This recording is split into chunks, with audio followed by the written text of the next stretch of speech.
This was Cantonese 200 years ago. 我會發一個短信俾你. And this is how that exact same phrase sounds today. 我會 send 個 message 俾你. Okay, maybe they didn't text back then, but you get the idea. Because not only do Hong Kongers not talk in pure Cantonese anymore, some of them don't even have the ability to. Why?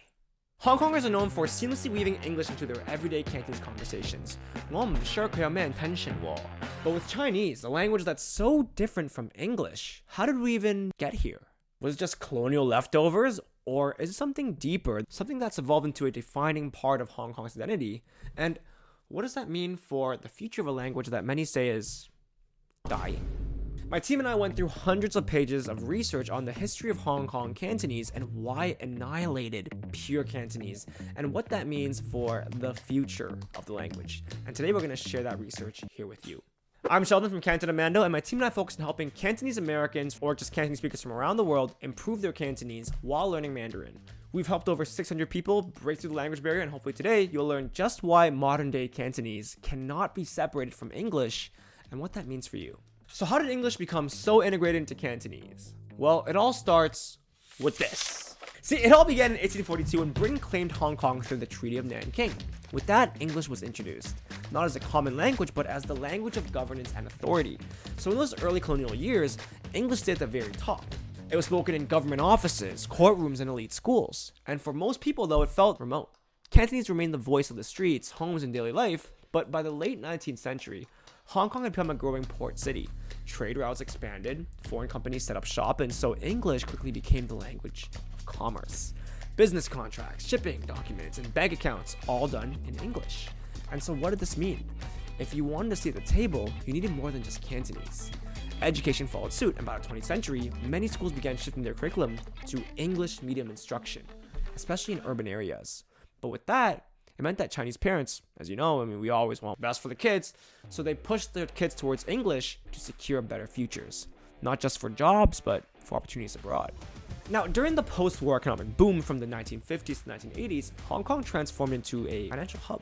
And during this time, English grew into more than a professional necessity. It actually became a cultural asset. It was the language of international business, airline interviews, global diplomacy, and university applications. So as Hong Kong's global influence rose, so did its bilingual identity. Cantonese stayed dominant in local life, but English was essential for anyone navigating the modern world. The city developed a rhythm, thinking in Cantonese, but acting in English. You needed both to survive, and mastering both became a kind of silent currency. But wait, hold up. If they speak both Cantonese and English, still doesn't explain why Hong Kongers don't talk in pure Cantonese anymore. Still doesn't explain why some of them don't even have the ability to. By the way, I'm not kidding about this. I have a quick story about this in the end that I'll tell you about later. But most bilinguals switch languages depending on the setting. Work in one, home in the other. But in Hong Kong, something different happened. English and Cantonese didn't just sit side by side, they fused. Inside the same sentence, the same thought, and even the same word. So yeah, at first it was practical. Terms like email, file, and meeting had no quick Cantonese equivalent. Like the word for email in Cantonese is 電子郵件. Bit of a mouthful, right? 電子郵件, 電子郵件. Try saying that 10 times fast when the markets are running. Stocks are going crazy. So people borrowed out of necessity. Why say 檢查電郵 when check email rolls off the tongue so fast? But it didn't stop at convenience. As global pop culture kind of seeped in and more Hong Kongers studied abroad, this mixing kind of became a flex. But soon it was everywhere, on MTR announcements, in classrooms, at茶餐廳, on WhatsApp. Parents code mixed with kids. Couples flirted in hybrid Cantonese Mandarin. Job interviews bounced between tongues. English didn't replace Cantonese, it wove through it like a second layer, and then came memes about it. And so this hybrid language, once seen as broken, became comedy gold. Entire skits, stamp sets, and Stephen Chow films were built on the rhythm of Canto English. Morning, sir. 周星星報道. If you couldn't code mix naturally, you sounded off. And that's what happens to people in Guangzhou when they go to Hong Kong. But I'll get to that in the end. Being too correct became the punchline. So this wasn't just code switching, it was code creating. A new dialect born from Hong Kong's speed, sarcasm, and street-level style. You know the lines like, 我唔sure你有咩 intention 喎. 你有冇 check 你 email 啊? 佢係 intern 嚟啫. They don't technically exist in any grammar textbook, but they live in the culture. And they're not lazy, they're local and deeply Hong Kong. So are Hong Kong people now incapable of speaking pure Cantonese, even at work? But try filling out a job application, going to uni, or visiting the doctor in Hong Kong without hearing, hey, 你要 log in 咗先 upload 到個 form 啊. 唔該你 fill in 個 record 啦.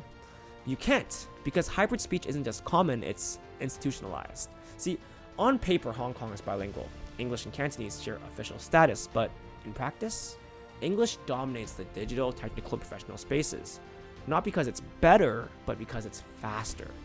As globalization accelerated and digital tools became essential, English slipped in as shorthand for the systems running our lives. Login, uploads, password, email, submit. And it wasn't about prestige anymore, it was about efficiency. See, a receptionist could say, 登入帳戶之後先可以上載到個表格. Or the receptionist could just say, login 咗先 upload 到個 form 啊. One takes 6 seconds, the other takes 2. So English didn't just survive in Hong Kong, it thrived. Not despite the hybrid environment, but because of it. I know if you've ever been to Hong Kong, you know it's super fast. So it matched the city's speed. Even government offices, universities, and hospitals casually adopted this mixed style. Forums, announcements, even hotline recordings all stitched together this everyday fusion. Nobody paused, nobody corrected, because, it worked. Okay, so I see how it makes work more efficient, but what about everyday Cantonese? Why is English taking over there? From 90s TVB dramas to Gen Z TikToks, English didn't just creep into Cantonese, it exploded into the culture. At first glance, it looks like random code switching, the same type that ABCs do, but it's not. It's intentional. Unlike ABCs who code switch because they don't know the Chinese word, all these Hong Kong people know the Chinese words for these, but they just choose not to use it. See, English gave Hong Kong slang an edge. A tone Cantonese sometimes couldn't hit on its own. It added irony, it added coolness. It made moments more memorable. Even Stephen Chow, the king of Cantonese cinematic comedy, even he knew this. These English phrases were dropped with perfect timing to land a laugh, twist the line, or flip expectations. And we know it's true, honestly. Sarcasm hits harder when it's in English. You ever try to be sarcastic with a person in Chinese? They don't get it. I find it really hard to deliver sarcasm in mainland China. Because sarcasm, I don't think it's really much of a Chinese thing. And so it wasn't just about what you said, it was how you said it. And you saying in English, even partially, made it more shareable, made it more relatable, made it more Hong Kong. And so over time, hybrid language wasn't just accepted, it became part of the aesthetic. And so I've heard people say, Cantonese is an incomplete language or it's dying because of all this English. But this is the heart of it. Like Hong Kong isn't just a place, there's a feeling to it. And it moves really fast, and that code switch is part of it. Blending English into Cantonese isn't just about forgetting your roots, it's about expanding your expression in Hong Kong. It lets you add tone. 佢真係 last minute man 啊. Hey, 你要 log in 咗先可以 upload 啊. And so I like to view it as not a broken language, but an evolved language. One that's shaped by its colonial history, global economics, and kind of like generational culture. And it's funny that this is actually what happened in my team meeting the other day. Our Cantonese and Mandarin Blueprint team has Hong Kong natives and Guangzhou natives. And it was interesting because we were doing a meeting in full Cantonese, but the Hong Kong members kept mixing in English while the Guangzhou natives were speaking in 100% pure Cantonese, and both sides found it very unnatural. The Guangzhou natives were surprised how much the Hong Kong people were adding in, and the Hong Kong people found it strange. They were like, why are you saying it like that?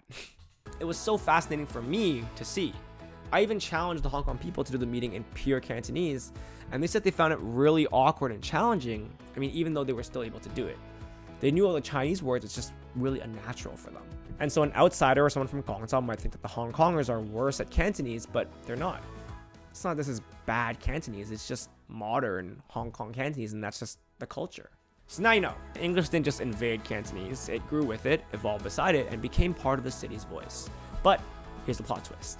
Because while English was coming in from the West, Mandarin was rising in the East. And now, the real question isn't even English versus Cantonese anymore, it's what does it mean for Hong Kongers now that has to juggle 3 languages? Cantonese, English, and Mandarin.